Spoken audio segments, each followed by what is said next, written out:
Hello friend, Soma's কিচেনে সবাইকে স্বাগত জানাই। আজকে আমি বানিয়েছি ব্রকলি ফ্রাই। শীতে বাজারে প্রচুর ব্রকলি পাওয়া যায়, আর ব্রকলি খাওয়াও খুব উপকার।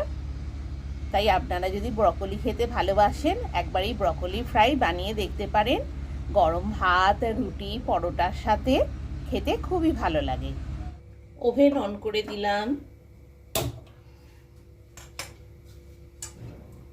কড়াই বসিয়ে দিলাম।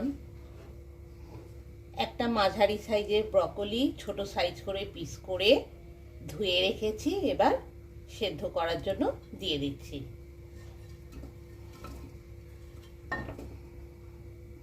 অল্প পরিমাণ জল দিয়ে দিলাম, 1 চামচ নুন দিয়ে দিচ্ছি। এবার ভালোভাবে সব ব্রকলিতে নুনটা মিশিয়ে দিচ্ছি আর 1 মিনিটের জন্য সেদ্ধ হতে দিচ্ছি।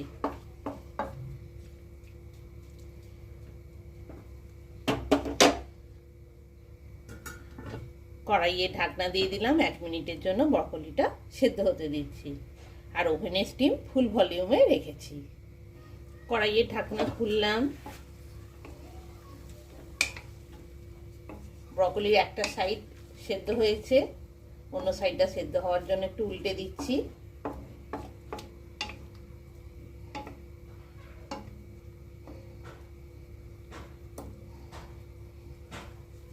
দিয়ে আবার ঢাকনা দিয়ে দিলাম। 1 মিনিট হয়ে গেছে, কড়াইয়ের ঢাকনা খুলছি।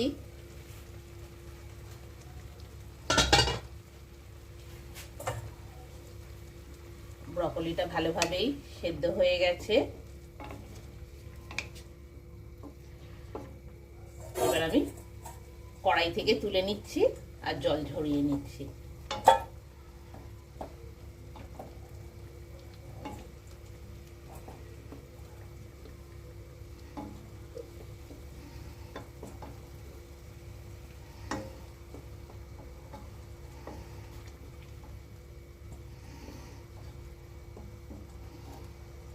সেদ্ধ করা ব্রকলি কড়াই থেকে তুলে জল ঝরিয়ে নিচ্ছি। 1 চামচ রাইস অয়েল দিয়ে দিলাম। আমুল বাটার 1 চামচের মতো দিয়ে দিচ্ছি। 1 চামচ আমুল বাটার দিয়ে দিলাম। ওভেনের স্টিম একদম লো ফ্লেমে রয়েছে। 1 চামচ রাইস অয়েল আর 1 চামচ আমুল বাটার একসাথে ভালোভাবে মিশিয়ে নিচ্ছি কড়াইতে।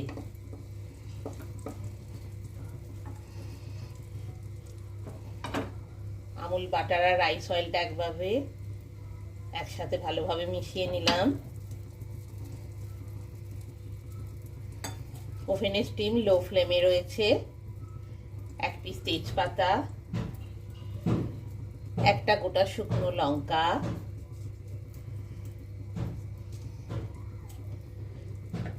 1 চামচ সাজিরা দিয়ে দিলাম। দিয়ে ভালোভাবে নাড়াচাড়া করে নিচ্ছি।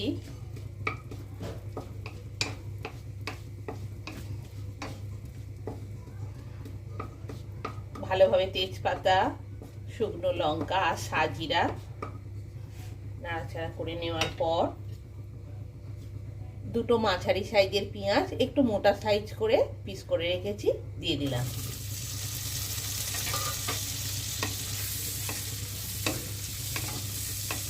দিয়ে এবার বাটার আর তেলের সাথে ভালোভাবে ভেজে নিচ্ছি। 4 পিস কাঁচা লঙ্কা দিয়ে দিলাম, ছিঁড়ে রেখেছি।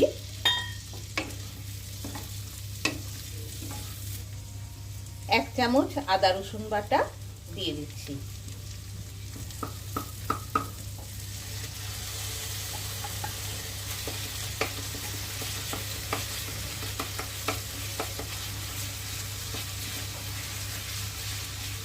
ভালোভাবে মিশিয়ে নিচ্ছি।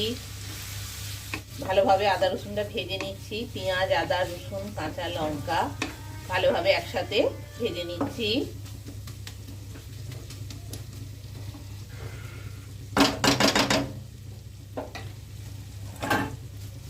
একটা মাঝারি সাইজের ব্রকলি নুন দিয়ে সেদ্ধ করে রেখেছিলাম, ব্রকলিটা এবার দিয়ে দিচ্ছি।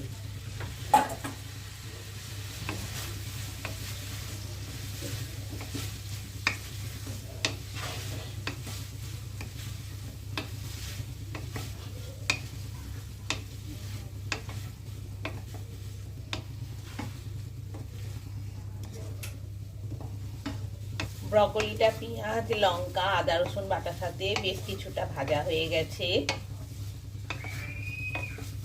এবার ওভেনের স্টিমটা লো থেকে একটু মিডিয়ামে করে দিলাম।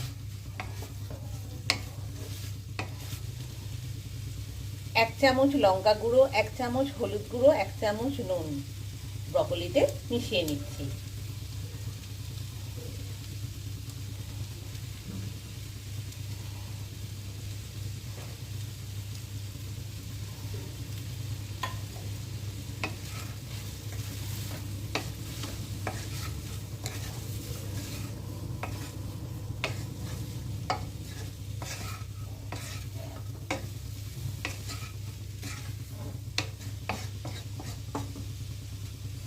বেশ কিছুটা সব মশলা দিয়ে ভেজে নিয়েছি।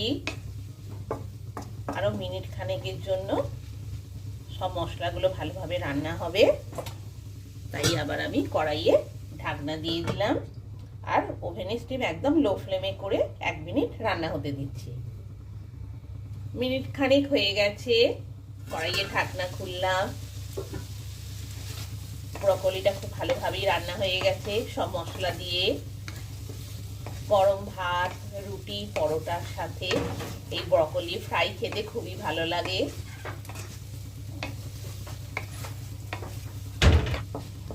আপনারা যদি ব্রকলি খেতে ভালোবাসেন একবার বাড়িতে বানিয়ে দেখতে পারেন, খেতে কিন্তু খুবই ভালো হয়।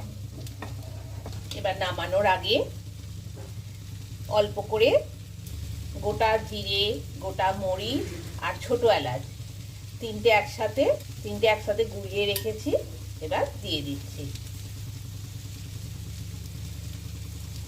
এবার সব ব্রকলি ফ্রাইতে মশলাটা মিশিয়ে দিচ্ছি।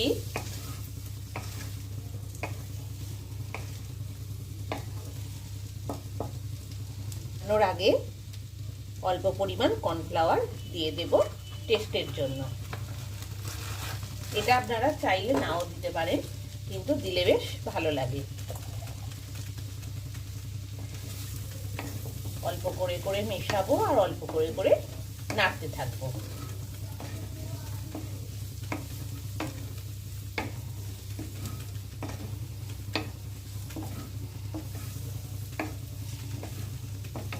দু 3 চামচের মতো কর্নফ্লাওয়ার নামানোর আগে দিয়ে নাড়তে নাড়তে থাকবো, ভালো লাগবে খেতে। আমার ব্রকলি ফ্রাই রেডি গরম গরম পরিবেশনের জন্য। এবার আমি ওভেন অফ করে দিলাম।